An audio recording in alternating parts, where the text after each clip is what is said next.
Deux manifestations, deux ambiances. Samedi, les Gilets jaunes ont maintenu la pression contre le gouvernement avec des mobilisations un peu partout en France. De leur côté, les foulards rouges qui plaident pour la fin de la mobilisation sociale ont peiné à mobiliser et subi les colibés de leurs opposants. 2 mois après le début du mouvement, des Gilets jaunes ont décidé de se lancer dans la politique politicienne. Parti, liste aux élections européennes, ces nouvelles formes de mobilisation pourraient bien mettre en péril le mouvement social. Pas un, mais 3. Laurent Wauquiez a finalement choisi 3 noms pour mener la liste aux élections européennes, avec en tête François-Xavier Bellamy, une façon de diluer les lignes politiques pour éviter le soulèvement en interne, tout en donnant l'avantage à la droite du mouvement.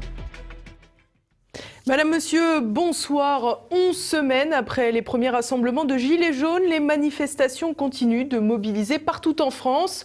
Parallèlement, le rassemblement des foulards rouges de dimanche a réuni peu de personnes, de quoi susciter de nombreuses moqueries. Olivier Frère-Jacques. 69 000 manifestants dans toute la France selon les autorités. En réalité, peut-être le double. Difficile d'établir des estimations faute de sources fiables. Cependant, les mobilisations pour l'acte 11 des Gilets jaunes se sont maintenues à un niveau élevé, eu égard aux vidéos filmées dans de nombreuses agglomérations. On pense notamment à Toulouse ou Lyon notamment. Dans des territoires plus petits, l'ampleur des mobilisations peut aussi étonner, notamment à Chaumont, préfecture de Haute-Marne, une ville d'une vingtaine de milliers d'âmes où le cortège était bien garni.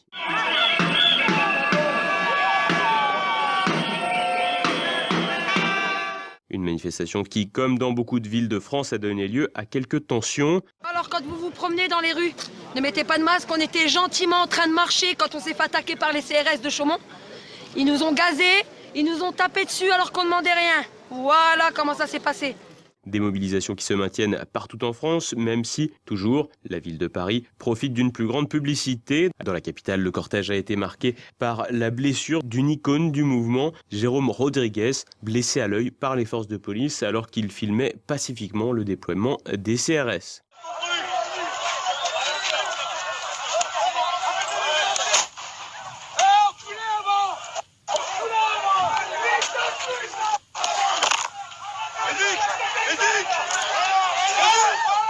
Une enquête interne à la police devrait déterminer la responsabilité des personnes mobilisées dans cet incident, mais on imagine mal l'IGPN, la police des polices, condamner des CRS dans le climat actuel. Et après les manifestations, la capitale a vu se dérouler la nouveauté du jour, la Nuit jaune, initiative qui visait à calquer le phénomène Nuit debout pour les Gilets jaunes. En nombre plus réduit et face à des forces de police déterminées à déloger les manifestants, cette mobilisation n'a pas fait long feu. Côté chiffres, on retiendra 65 gardes à vue, dont 5 mineurs, 34 personnes déférées et 8 procédures classées sans suite. Pour le bilan global, depuis le début des manifestations, on parle de 4 personnes dont la main a été arrachée à cause de grenades avec TNT, 18 personnes ayant perdu un œil ou l'usage d'un œil du fait de flashball. Une partie des cortèges de l'acte 12 devrait d'ailleurs rendre hommage aux victimes. Une manifestation parisienne démarrera du 12e arrondissement de la capitale, une manifestation qui devrait être déclarée. Une réussite tout au moins numérique pour les Gilets jaunes samedi et une manifestation qui tourne au ridicule dimanche pour les foulards rouges, ces Français qui soutiennent le gouvernement. Sans surprise, la préfecture de police en a compté 10 500, chiffre au moins doublé, voire pire si l'on en croit une journaliste de LCI. Et oui, il y a une forte mobilisation. Nous, on dirait qu'ils sont 1500, 2000 à peu près. Vous pouvez le voir sur ces images. Là, le cortège commence à s'élancer.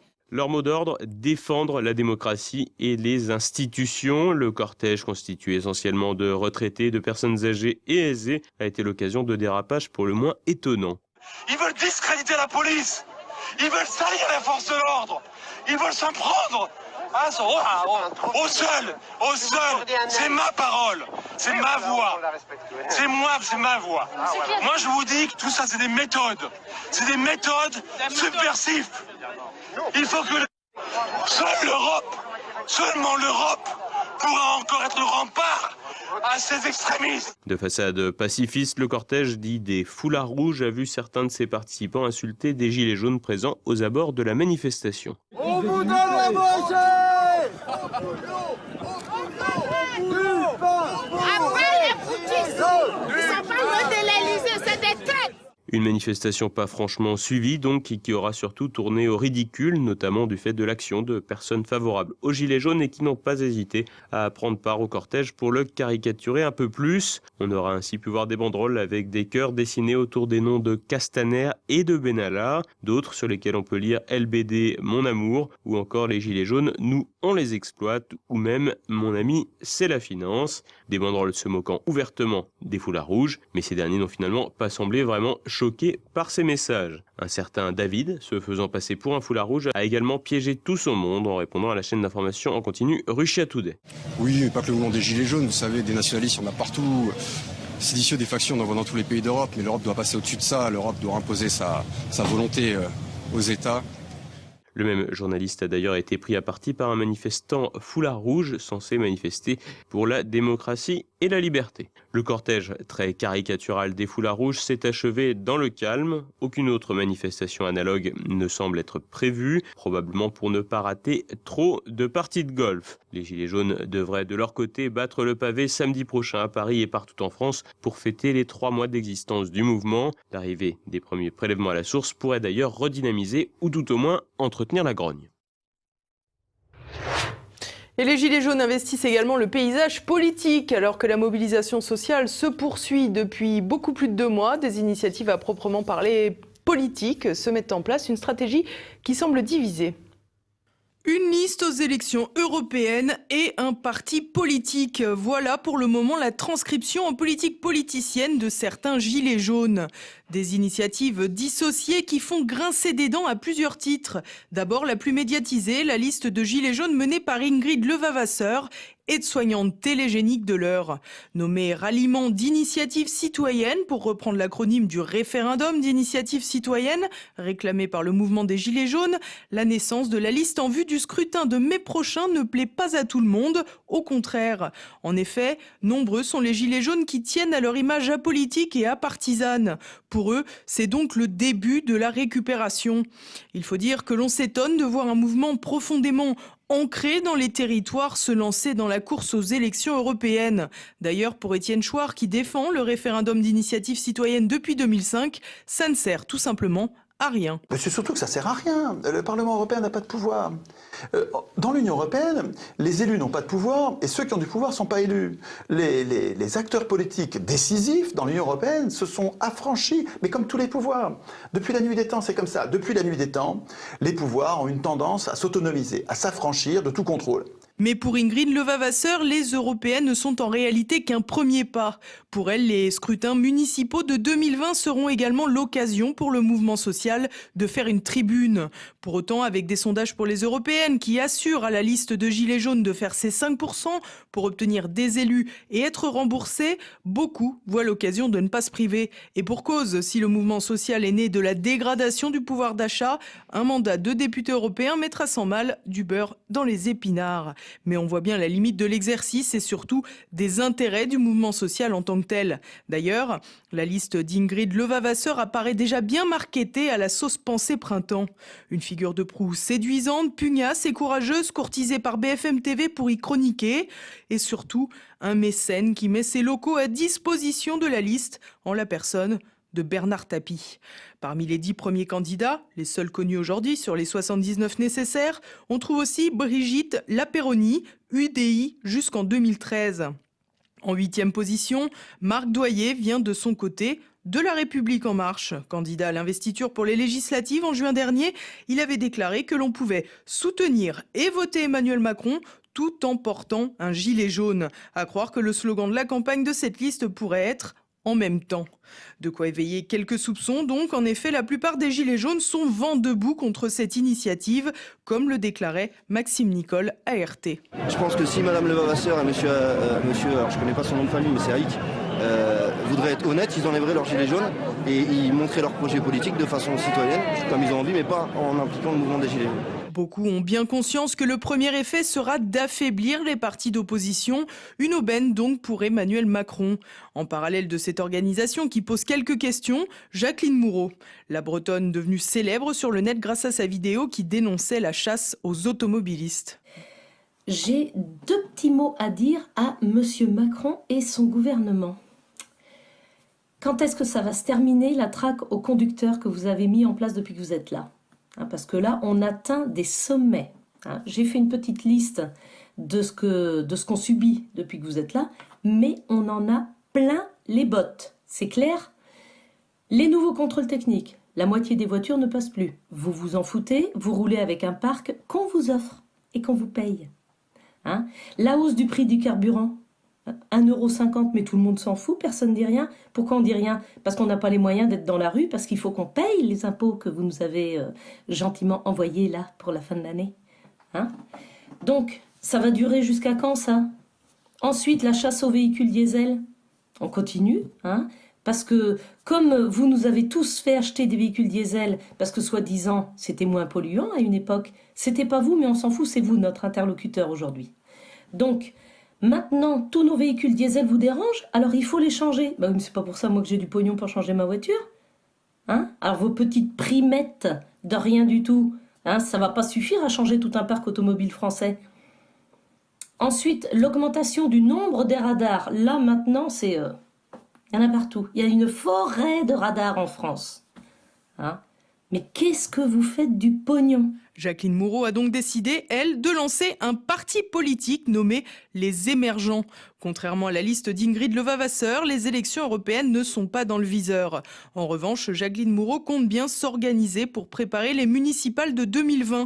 Pour autant, les quelques points du programme qui ont déjà été dévoilés, tels que la baisse du train de vie des élus et la création de maisons de charité en mettant à contribution les grands patrons, dépassent largement les compétences des conseils municipaux.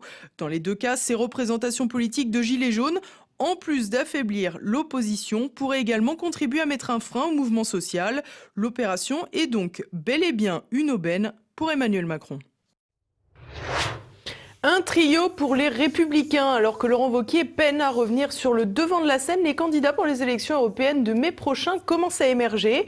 Incapable de trancher sur une ligne politique, le patron de la droite parlementaire a donc tranché pour un trio, permettant de mêler plusieurs sensibilités en évitant les hurlements.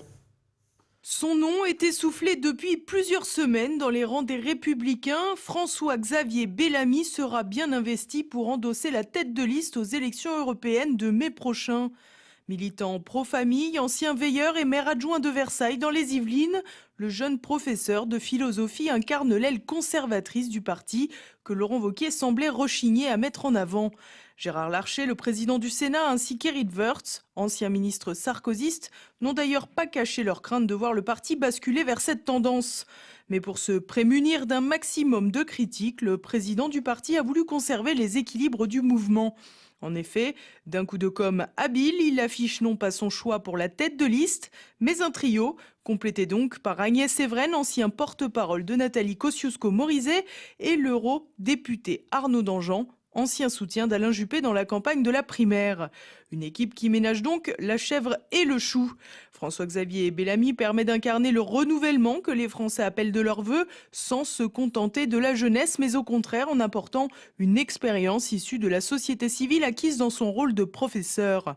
Il est un signal fort envoyé vers le courant républicain Sens commun, une stratégie sans doute payante pour LR qui n'aurait pas eu intérêt à centrer sa ligne pour cette élection, où Emmanuel Macron va ratisser large à la droite du centre. Les réticents quant à la ligne droitière incarnée par Bellamy devraient toutefois se satisfaire de la candidature d'Agnès Evren, malgré une image peu connue du grand public. Il faut dire que les centristes sont nombreux à avoir rejoint les rangs présidentiels après 2017. Du côté d'Arnaud Danjean, le mérite premier vient sans doute de ses mandats européens, ainsi que de son expertise sur les questions de défense. Face à l'annonce de l'incarnation de la tête de liste par Bellamy, les plus inquiets sont sans doute à droite de l'échiquier politique. En effet, la liste de Nicolas Dupont-Aignan aurait pu récupérer une part non négligeable d'électeurs potentiels de LR si Wauquiez avait choisi une figure plus centriste. Un mécanisme qui vaut aussi pour le Rassemblement national. Pour autant, reste à savoir sur quel thème François-Xavier Bellamy devra mener la liste, car rien ne serait pire que la tête de liste passe la campagne à s'excuser d'incarner une sensibilité conservatrice. Et à présent, c'est le moment de passer à l'actualité en bref avec Thibaut Bastide. Une tête de plus au gouvernement. Vendredi, le député La République En Marche Adrien Taquet a été nommé secrétaire d'État à la protection de l'enfance. Âgé de 42 ans, ce membre fondateur d'En Marche sera chargé de la mise en œuvre d'une stratégie nationale pour la protection de l'enfance et de l'adolescent. Spécialiste des questions de handicap et membre de la commission des affaires sociales de l'Assemblée nationale, Adrien Taquet revendique sa lutte contre les angles morts de la République pour s'occuper des plus vulnérables. Ancien proche et assistant parlementaire de Dominique Strauss-Kahn, il a également tenu une place importante dans la stratégie de communication d'Emmanuel Macron lors de sa campagne présidentielle.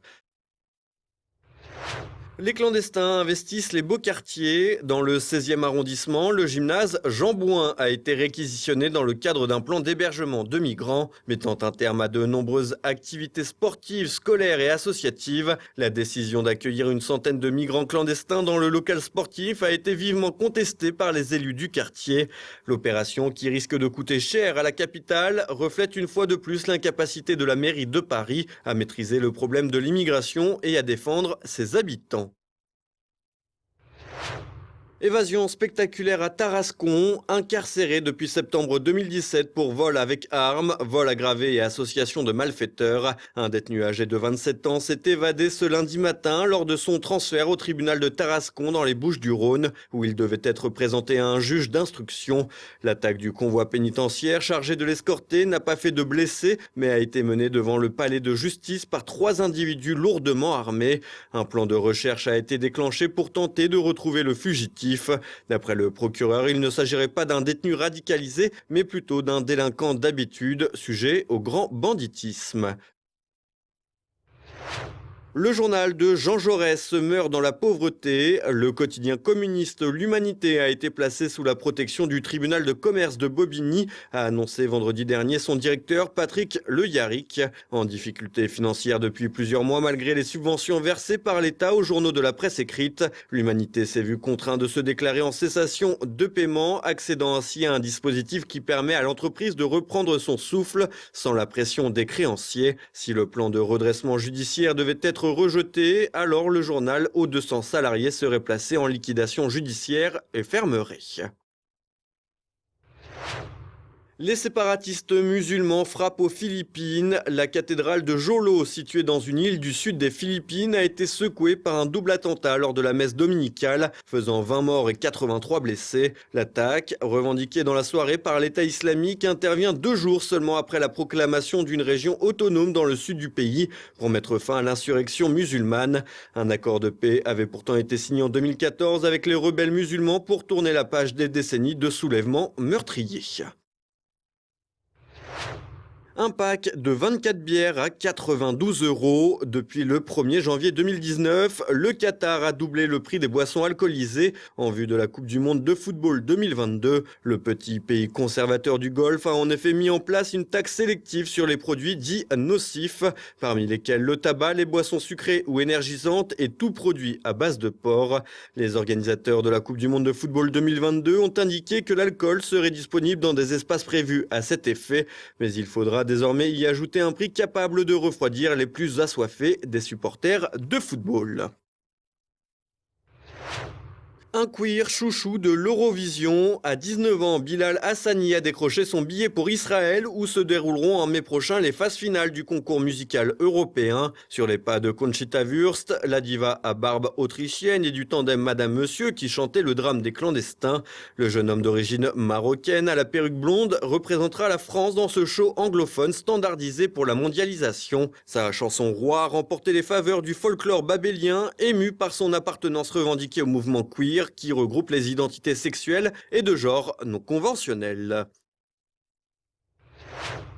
Quand le cygne du lac se transforme en bête noire, le ballet de l'Opéra de Paris a renoncé à inviter le danseur Sergueï Polounine, connu pour ses performances artistiques remarquables.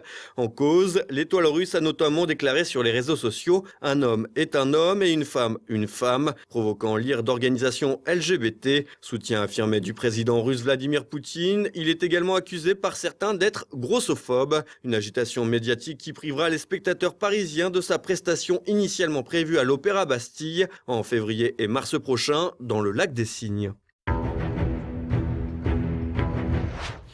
Et voilà, on s'approche de la fin de cette édition. Dans un instant, notre Zoom du jour. En pleine crise des Gilets jaunes, l'écrivain Mathieu Baumier publie un pamphlet au titre évocateur « Voyage au bout des ruines libérales libertaires » chez Pierre-Guillaume Deroux. Une critique radicale du mondialisme partie de l'anti-terre. La modernité déréalise nos vies. C'est-à-dire que la modernité, et en particulier la modernité technique, nous fait vivre dans un monde politique en particulier, qui est une réalité. Cette réalité est une image de la réalité. Ce soir, vous avez également rendez-vous avec Politique Éco. Olivier Pichon reçoit le président du Mouvement pour la liberté de la protection sociale, Claude Reichmann. Il évoque les Gilets jaunes et la responsabilité de la Commission européenne dans la crise. Et puis tout de suite, une nouvelle chronique de la France de Campagnol avec Christian Combaz, puis François Billot de Lochner avec Mes libertés politiques. C'est maintenant la fin de cette édition. Merci pour votre fidélité. À demain. Bonsoir.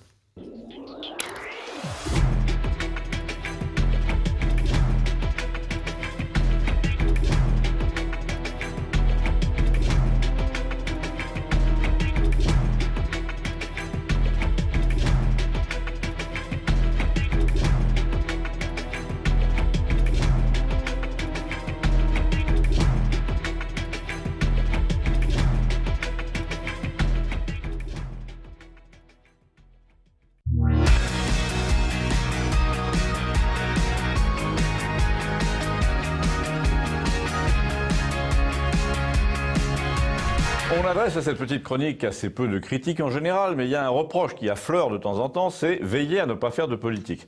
Alors, je veux bien, mais il y a quand même des moments, la plupart des occasions, en fait, ici, où quand vous vous penchez sur le sort des gens localement, quand vous décrivez la vie de ceux qui ont du mal, qui sont dépassés par les papiers qu'on leur réclame, par exemple, vous êtes dans la politique sans le savoir. Enfin, sans le savoir au début, parce que désormais, il est difficile de prétendre, lorsqu'on décrit l'angoisse d'une vieille dame qui n'a plus d'argent et qui ne veut pas aller en EHPAD, qu'on n'est pas un peu dans la politique. En fait, tout ce que dit Campagnol depuis 2 ans, là, et qui avait un côté plutôt littéraire dans la description des gens au début, devient en ce moment politique à cause des Gilets jaunes et surtout de la volonté du président d'essayer de couvrir d'un voile d'apitoiement complètement artificiel ces problèmes que nous décrivons, nous, depuis des années et dont il est largement responsable, mais qu'il essaie de vous décrire à présent comme s'il prenait fait et cause pour les pauvres sur le ton gnangnan qui convient, parce qu'il sent que c'est le ton à la mode et que son truc à lui, c'est d'employer le langage de l'adversaire, de se glisser dans le discours de l'adversaire, d'envoyer ses troupes dans les rangs de l'adversaire, afin de faire basculer au dernier moment l'adversaire en sa faveur. Ça, c'est mon sujet du jour, après cette fameuse rencontre qui a eu lieu à 100 km de chez nous, à Souillac, et où il a réuni 600 maires, triés sur le volet encore, au comptoir, partout, sur les ronds-points, parmi les gens qui distribuent des tracts et qui peignent des panneaux. Il y a un thème récurrent en ce moment, c'est « Méfiez-vous, il y a des infiltrés ». Et le slogan qui circule est « Souvenez-vous, il est facile d'enfiler un gilet pour enfiler le mouvement ». Je cite évidemment. Voilà une chose dont vous n'entendrez jamais le récit, mais j'avais parlé dans la presse et dont pourtant tout le monde parle sur les ronds-points. C'est « Méfiez-vous, il y en a qui sont avec nous depuis le début pour se retourner au dernier moment et dire finalement les propositions du gouvernement nous conviennent ». Et la meilleure preuve, me disait notre apprenti futur maire de Campagnol, là, ce garçon de 30 ans qui est allé battre le pavé devant la salle des fêtes de Souillac pendant le discours du président, la meilleure preuve qu'ils ont envoyé leurs petits soldats dans la foule des protestataires, c'est que les médias, justement, n'évoquent jamais ce problème pour ne pas éventer ce complot délibéré. Pourtant, quand tu vois je ne sais quelle petite aventurière là maquillée comme un raton laveur et qui fait des millions de vues sur Internet et qui vient te raconter que le président a des propositions intéressantes et qu'il faut plus manifester, tu commences à comprendre que c'est Judas, cette femme. Elle collabore avec le ministère de l'Intérieur depuis le début. D'ailleurs, elle vient de prendre sa carte du parti d'Hérode. Et là, me dit-il, si tu vas plus loin, quand tu regardes le passé de Macron comme jeune homme d'affaires, eh ben c'est exactement ce qu'il a fait toute la première moitié de sa vie. S'infiltrer, faire semblant d'être avec toi pour te livrer à tes ennemis. Il l'a fait chez Nestlé, il l'a fait quand le journal Le Monde était en phase de rachat, on a des témoignages directs. Il va conseiller des gens qui résistent, mais tu t'aperçois qu'en fait, il travaille justement pour le repreneur. Et il te fait croire qu'il est avec toi depuis le début, alors qu'il négocie en fait avec ton ennemi. Pour Alstom, il te dit on va résister à la puissance américaine. En fait, depuis le début, il a placé une femme de ministre chez General Electric, donc chez l'acheteur, pour conseiller le repreneur. Il dit on ne vendra pas nos bijoux de famille, mais en fait, il les vend. La femme en question quitte General Electric ensuite avec un énorme pactole, mission accomplie. Depuis le début, ce type ne cesse pas de dire à ses amis « Ne les affrontez pas, j'ai une meilleure solution. On va caser quelqu'un chez eux qui travaillera pour nous le moment venu. » Eh bien, parmi les gilets jaunes, tu vois très bien en ce moment quels sont les drones de la présidence. Et je vais te dire encore pire, maintenant les gens qui ont un gilet sur le dos se soupçonnent les uns les autres, mais ça fait partie du plan. La seule chose qu'il n'a pas prévue, me dit mon jeune Guy là, puisqu'il méprise les pauvres, il les connaît pas, et bien il sait pas que dans ma génération on est plus malin que ça, même si on n'a pas fait les mêmes études que lui, on n'est pas stupide non plus, on est aussi rusé que lui. Il a l'air de croire qu'il peut embobiner tous les élus, ceux qui portent l'écharpe peut-être, mais ceux qui ont été laissés dehors, donc la plupart savent très bien qui a été invité et pourquoi, et qu'il s'agissait de retourner l'adversaire. Je peux te dire un truc, a-t-il conclu, il joue très mal parce qu'il vient de reproduire en grand ce que tous les petits élus de campagne subissent, aller à une réunion sans pouvoir en placer une et voir les gens décider sans eux pour l'assainissement, l'intercommunalité ou quoi que ce soit. La preuve, quand la mairesse de Montauban, là, que je connais assez bien, il faut dire que Montauban est proche d'ici, dit qu'elle a lu les cahiers des gens qui se plaignaient et raconte ce qu'ils disent, elle se fait rabrouer comme si elle ne jouait pas le jeu. Donc ça veut dire qu'il y a un jeu. Le jeu était de ne pas écouter ce que les gens écrivent dans les cahiers et de considérer ça, en l'occurrence l'immigration, comme scandaleux.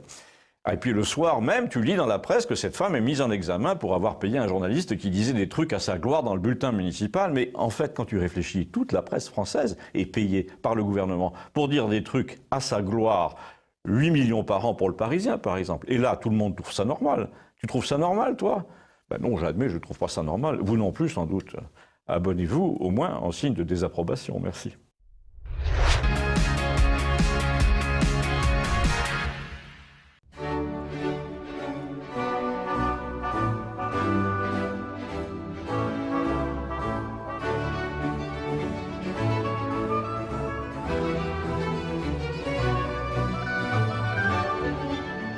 Récemment, Gilles Legendre, le patron du groupe macroniste à l'Assemblée nationale, déclarait très modestement, je cite, « Nous avons insuffisamment expliqué ce que nous faisons et une deuxième erreur a été faite, le fait d'avoir probablement été trop intelligent, trop subtil, trop technique dans les mesures de pouvoir d'achat. » Les macronistes sont d'une intelligence supérieure, c'est évident, cela ne peut ni ne doit être contesté. Nous autres, les petits, les sans grade, les sans dents, les alcooliques et les fumeurs, ne pouvons que nous prosterner devant la stupéfiante intelligence des macronistes. Sur l'échelle Richter de l'intelligence, nous pataugeons lamentablement autour de 1 ou 2 sur 10, quand les macronistes frisent l'excellence, autour de 8, 9, voire 10 sur 10. Illustrons notre propos. Quand le chef des macronistes, Manu en personne, profite de la fête de la musique pour transformer l'Élysée en bordel africain, l'on ne peut que s'incliner devant cette décision sublime de révéler au monde entier la grandeur de la présidence française. Seuls les ploucs que nous sommes ne peuvent rien comprendre. Autre exemple, quand Gérald Darmanin compare les gilets jaunes à la peste brune, il révèle instantanément son immense culture historique. À l'évidence, les pacifiques gilets jaunes des ronds-points correspondent très exactement aux criminels nazis les plus endurcis. J'arrêterai là mon illustration de l'immense et admirable intelligence des macronistes, merveilleuse élite planant haut dans le ciel, au-dessus des bouseux que nous sommes, des gilets jaunes attardés que nous sommes. Vous pouvez m'écrire si vous le souhaitez. À très bientôt.